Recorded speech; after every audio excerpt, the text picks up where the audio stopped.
Greetings EDU 500. This is the week 9 video in which I will talk a little bit about researcher life, what I've been up to in the last couple of days, and link that into the content that you will be working on for weekly assignment 9.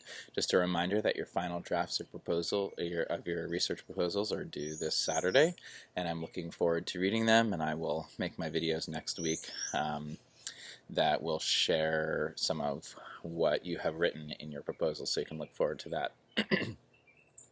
So what I have been up to, and as sort of my capacity as an educational researcher in the last couple of days, is submitting paper proposals for presentation at probably the largest conference worldwide, certainly the biggest one in this country. It's called the American Educational Research Association, AERA, and it is a yearly conference that has at least 10,000 papers every year presented. It's huge. It's a massive, massive conference with lots of participants doing all sorts of different kind of educational research, and they were due Monday, and I submitted not one, not two, not three, but 4 paper presentations to AERA, and that's usually about how many I submit. They all get peer-reviewed, blind peer-reviewed, just like a paper proposal, a paper submission for publication, and those peer reviews result in whether or not you get the opportunity to present your paper. This is typically sort of the first stages of what you do in the research process to get some feedback on your work, and then think about where you're going to publish the manuscripts once the research is completed. So I wanted to mention that this is related to some conversations I've been seeing in the peer reviews of within the classes. When I submit a paper proposal to AERA, I have to check off a box that says whether or not I have followed all of the requirements for research on human subjects. Currently, I'm not doing much research on human subjects, so I was able to click not applicable and then give a statement about the philosophical methods that I'm using in my research. But I wanted to mention, what does that require when you check off the box that says that you are following the ethical guidelines for Institutional Review Board, IRB. It means it means at least 2 things have happened. You have followed the guidelines for research on human subjects according to your institution, and the research that you're doing has been approved by them, and that's a process in and of itself.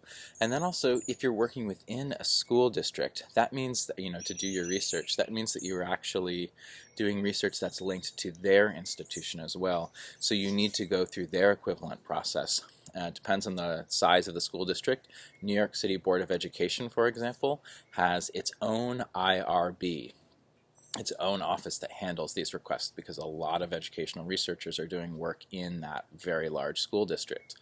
If it's a very small rural school district, it might just need to be presented in front of the board, the school board, and you can just use your research proposal that you used for the IRB at your university. So anytime you're doing educational research, any institution that you are involved with has to be checking your ethics for your research on human subjects. So if you are working at a university or a student at a university, it has to go through the university's IRB process. And then if you're doing research in any institution, like a school or a school district, you need to make sure that you present your ethics on your research for use of human participants. Wanted to mention that. So, and then finally, for the weekly assignment 9, I did want to just highlight those topics. We're looking at narrative methods and anthropological methods called, ethnography. These are really outside of the box of what you think of as science, but they are definitely scientific methods of research, very well discussed a lot and used in many different settings. in educational research, I thought I'd quickly mention that the new hire in secondary education, Dr. Amber Pabon, is nationally recognized for her use of narrative research.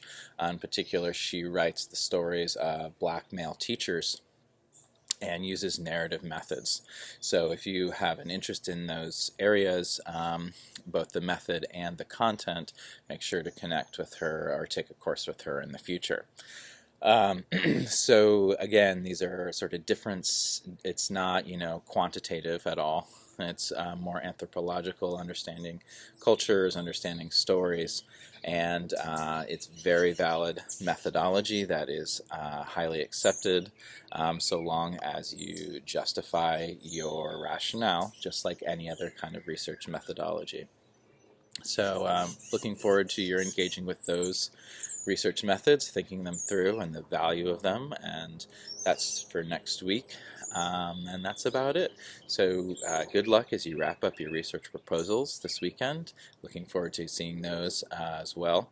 And let me know if you have any questions. Thanks for watching and have a great week.